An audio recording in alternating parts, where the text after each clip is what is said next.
Hello, I'm Mario Toneguzzi, taking care of business on Canada's Podcast Network. Joining me today is Alison Anderson, who is founder and CEO of successionmatching.com. Thanks for joining us today, Alison. Thanks so much for having me. All right, let's talk about an interesting report that came out recently by the Canadian Federation of Independent Business, talking about business transitions. And it found that 76% of small business owners in Canada are planning their exit in the next 10 years. And that represents $2 trillion in assets. First of all, Alison, what are your thoughts when you see that magnitude of people thinking of leaving their business? Like, is seems to me like a shocking number. You're completely right. And quite honestly, these numbers leave me up at night. If we thought effects from the pandemic were hard and people are worried about the recession, think about if 76% of our communities can't find a buyer and have to shut down.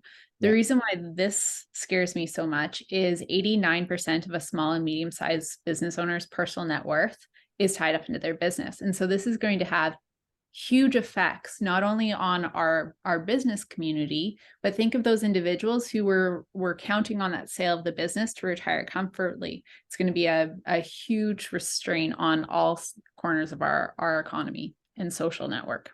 So before I get into a little bit more about this, let me ask you first of all about successionmatching.com and what it is you do. Yeah, absolutely. I'm the worst guest at a dinner party because I love talking about succession. I have a background in economic development, and I had the best job. I had 8 people that came into my office a day, and we would whiteboard out how we could help solve for their problems. But quite frequently, we'd have business owners that would come in. So there's one individual in particular that was kind of the genesis of why we got started. And he owned a small plumbing business in rural Saskatchewan where I was working. And he came in and he said, Alison, if I put up a for sale sign, my suppliers are going to ask for cash on delivery.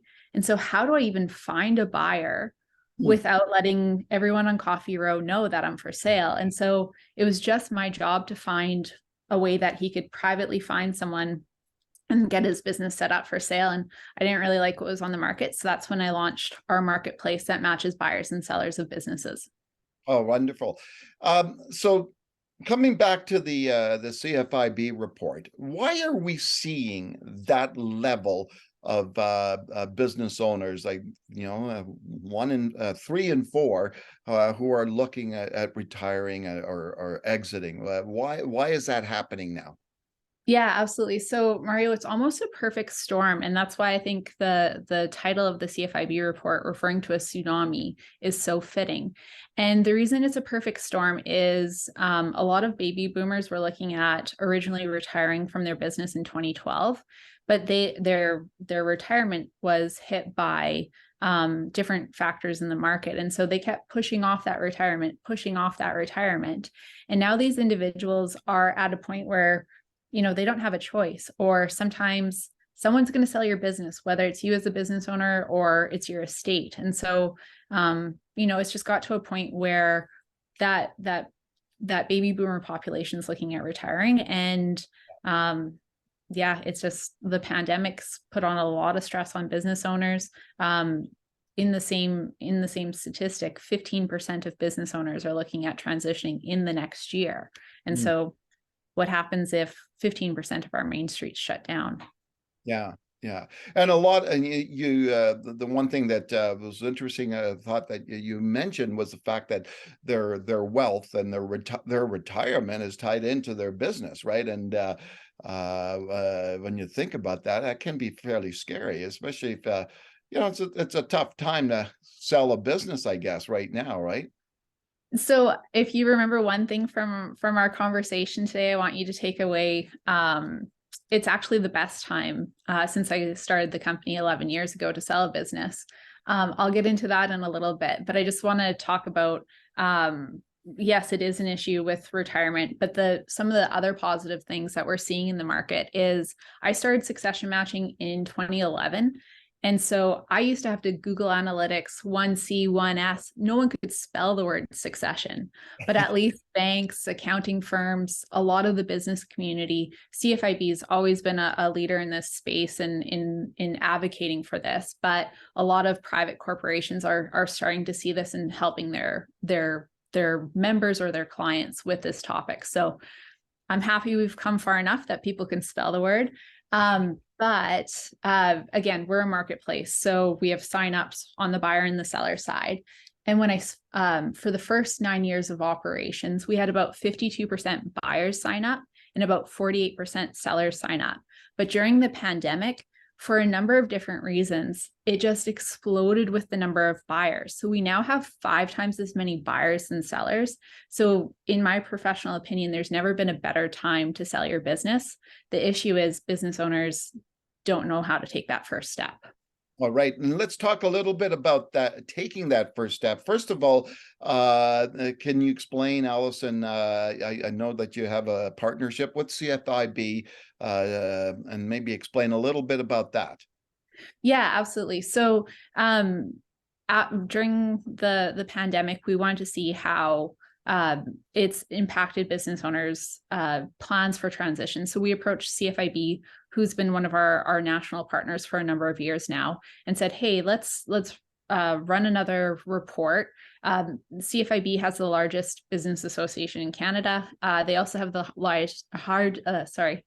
highest engagement rate out of any of the different organizations, and so that's why this report's so powerful. This is really a pulse on what's happening in the different communities, and so both organizations are very educational first. And so our internal mission is to make sure that the transition is fair for the buyer, the seller, and the community. And we're working with CFIB on an amazing resource section. So you don't even have to be a CFIB member, although we always encourage you're a CFIB member, to go look at different articles on business valuation, or what does the process look like. So a couple of months ago, we actually did a 5-step video on how do you break down the idea of how do you sell your business. And a lot of people, this is where they get stuck because it seems like such a black hole and overwhelming. But our partnership with CFIB is primarily to get those educational resources out there. And they're also helping us promote our formal succession plan program to work with the business owners one-on-one before we match them to buyers or help them sell their business to their family or their key employees. Okay, then. Now, the CFIB has often said in the past year, 2 years, the amount of debt taken on by these businesses, and the average, I can't remember what the average is, 140,000, somewhere up in that range. It's well over 100,000, the average debt, and that's just the debt incurred through the pandemic. How does that play a role in a business's ability to sell? Yeah, absolutely. So it does have a rather large impact on a couple of different areas of transitioning a business. So the first one I want to talk about is early on in the pandemic. And I personally was very frustrated when I'd see on Facebook and other social media platforms that everyone said, go support your local business, go buy a gift card. And so that's essentially kicking the debt down the corner, because a gift card is a liability on the business. And probably some of the hardest conversations through the pandemic for my team talking to business owners was when the individual realized that they had too much debt on their business, that there was no way that they were going to be able to sell it.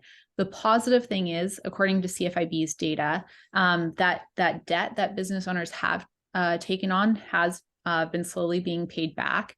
But business owners need to be aware of 2 primary things when they look to sell their business.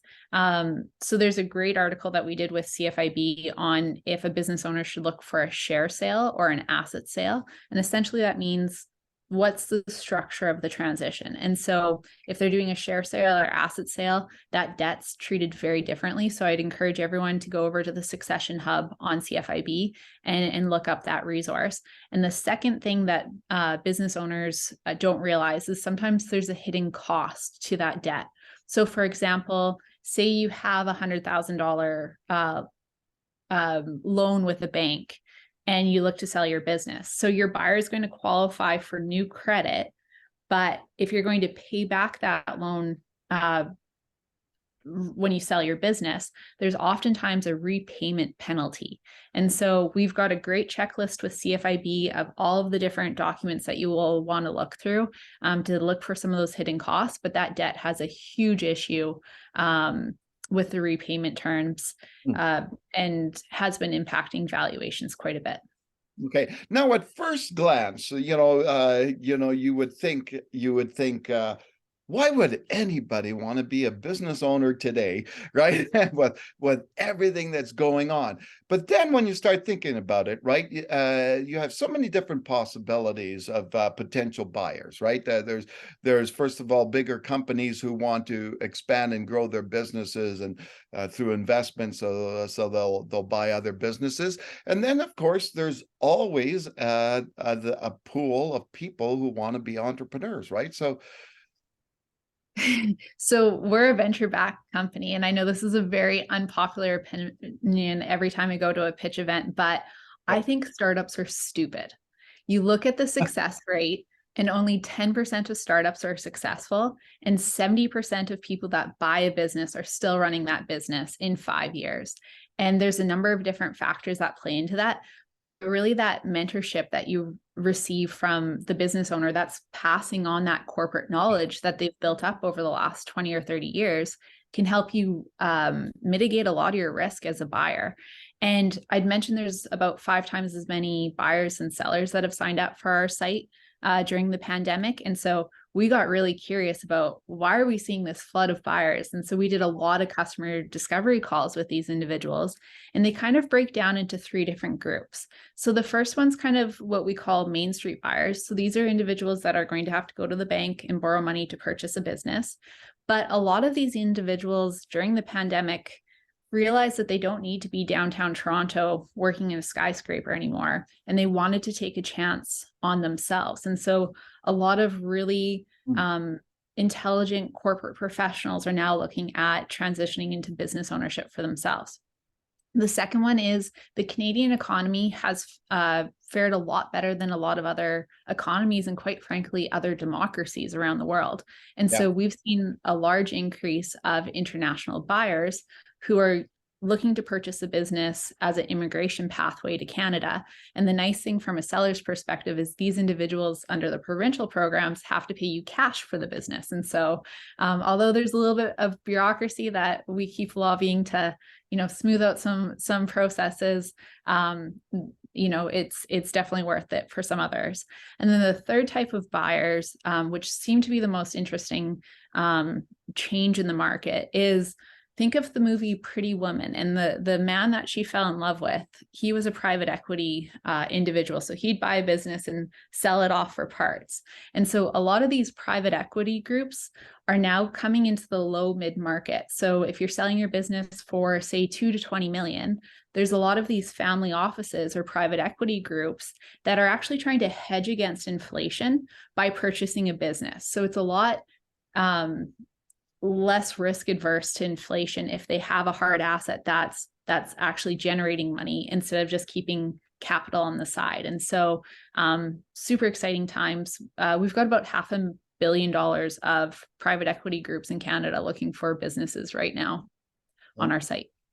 It's a really interesting topic these days, and I'm kind of also wondering, when you look at the landscape out there, and what people are doing, this is something you can't do on your own. You can't just be a business owner and say, okay, I've got Mario's widgets and I want to sell it now, and I'm going to go find somebody, right? It's almost impossible, is it, to do it on your own? I wouldn't say it's impossible. It's just a lot of work. So like I mentioned, I'm super boring at dinner parties because I eat, sleep, and dream about succession plans. But a lot of people are experts in, like you mentioned, Mario's widgets. And so say you've ran that business for 20 or 30 years, I wouldn't be able to run your operation, but these individuals need to kind of work on their business instead of in their business. And so there's some different tips and tricks that you can take on setting up a formal succession plan. obviously I'm going to advocate for joining our program through the CFIB membership and working with our team one-on-one, so you can get access to the resources and then talk through the different what needs to go together. But there's lots of different ways to set up a formal succession plan too. And so it's just give yourself a little bit of time as a business owner. Don't expect that this is going to happen overnight. The average transition in Canada takes 2 to 7 years. There are some ways of speeding up that process. The second one is making sure that, sorry, I lost my train of thought, that you've got a trusted provider, and you also bring together a number of different professionals as well. So again, my phone rings when my support team can't help the business owners. And so I hear some of the more scary stories. And one that's always stuck out to me is these two individuals bought what was essentially an insurance policy, and they were partners in the business. And so they thought for the last 15 years that they had a succession plan, but really they had an insurance policy and they needed the other person to die for them to get paid out.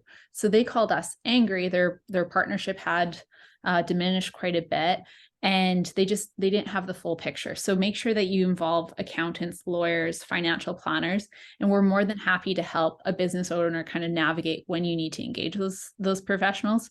I don't know about you, Mario, but I don't want to get my emotional readiness for change advice from my accountant. So it's nice to involve different professionals. Yeah, exactly. And the last thing I was going to ask you, and it was more out of curiosity than anything, is, when you're dealing with all these people who are looking to sell, what is your understanding of what's happening with families and succession? We know the typical story about, you mentioned Saskatchewan and say the farmlands out there, and nobody wants to take over the family farm anymore, right? So they're being sold off, right? What's happening with small businesses? Is there a lack of family succession there to naturally take over a business? So one of the neat things about our marketplace is we don't actually charge a commission on the sell side. And so we work with a lot of family transitions, a lot of key employee transitions, and a lot of people that need to talk to a third party. So about 25% of our marketplace right now is actually someone that's trying to pass the business on to their family members. And so we work with them through that process, make sure that they can all have Thanksgiving together next year and keep it civil that way as well. Family transitions, the biggest stat that is a little bit concerning for me is just the expectations. So 1 in 10,000 businesses make it to the 4th generation. So not very many, but 88% of family-run businesses think that the next generation is going to take over. So there's a huge disconnect on what that second generation is able to do. And you bring up agriculture. Oftentimes a farm can't afford 2 families living off the income and stuff. And so they need to have some realistic expectations. If you are doing a family transition, the one thing that I want you to remember from today is RBC did a lot of emotional readiness for change research back around 2012. And one of the interesting things that they found on family transitions is if the second generation isn't able to start making decisions in your business or your farm operation within 7 years, they're going to emotionally check out. So oftentimes family transitions can be over a 10 or a 20-year period, but you really do need to start involving that second generation in those conversations in order to keep your transition on track. All right. Well, thanks very much, Alison, for joining us today. Thanks so much for having me, Mario. All right. That was Alison Anderson, founder and CEO of successionmatching.com. I'm Mario Toneguzzi, taking care of business on Canada's Podcast Network. Thanks for joining us today.